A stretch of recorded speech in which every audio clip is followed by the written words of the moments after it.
Hey guys, now I want to show you one of the pieces a little further along in the quilt.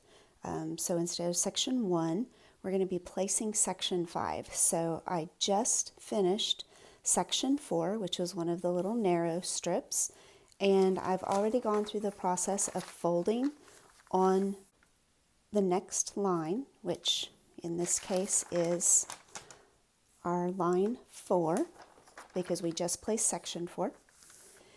And I've trimmed. So now I'm ready to glue section 5 into place. So here is section 5. It's one of our larger sections. You can see it here.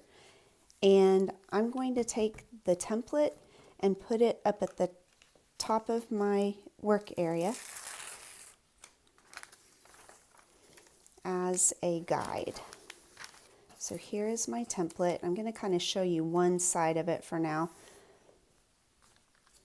All right, and so my fabric fits over my template just like this. The reason that I have the sew side at the top here is because I also have the sew side here where I just trimmed at the top. So you want to be consistent with that. That's why I encouraged you to put the sew side at the top when you are stacking everything, so that we can just keep everything stacked nicely. So now, here's what we want to do. I'm going to pull the fabric away from it and just look at the template. So the template itself, remember that this dashed line right here, all of these dashed lines are the seam allowances. And then of course this edge is the final seam allowance.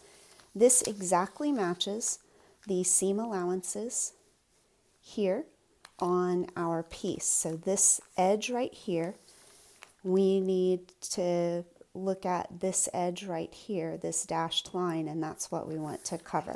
Now remember that I've got just a smidge extra here, about 1/8 of an inch, but I'm just going to go ahead and cover this whole area. I should have plenty of room. You can see that this is some extra space here, and on the other side we have even more extra space.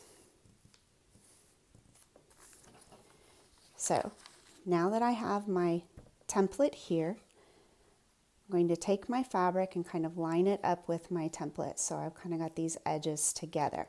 And notice that we should have a little over 1/4, maybe 3/8 of an inch minimum there, kind of sticking out past the edge of our spot that we're trying to cover. So now if I bring this up, you can see this point right here is this point right here, and so I want to kind of keep those aligned as I move the fabric up into position.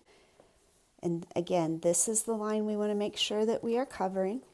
If I want to take a peek underneath just to be absolutely sure, I know I just placed it, but let's just be absolutely sure. I'm going to kind of put my finger here and pull this back, and sure enough I can see that I have fabric there. And if I pick this whole thing up and shift it to the other side, on the other side, well, I can see the fabric sticking out right here.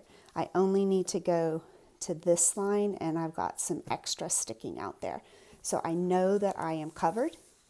Again, your template and your fabric here and your paper are all aligned. They're showing you the same picture basically. So just match all of the pictures together and you'll be good.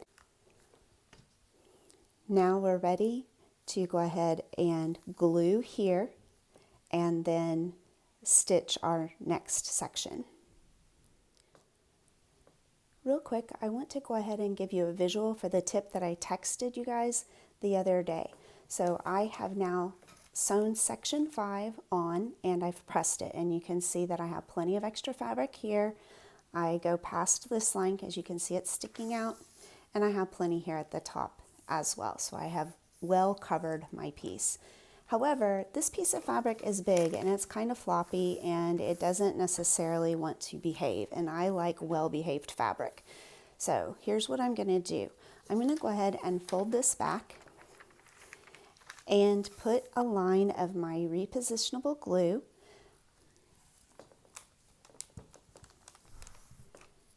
right down here. And once I do that, and remember to let it dry for the 90 seconds if you have the white one, I happen to have the blue, speeds this video up quite a bit. Once I've done that, then I'm going to take this and press it down on the fabric, or you could turn it over and press the fabric down on the paper. Either way works.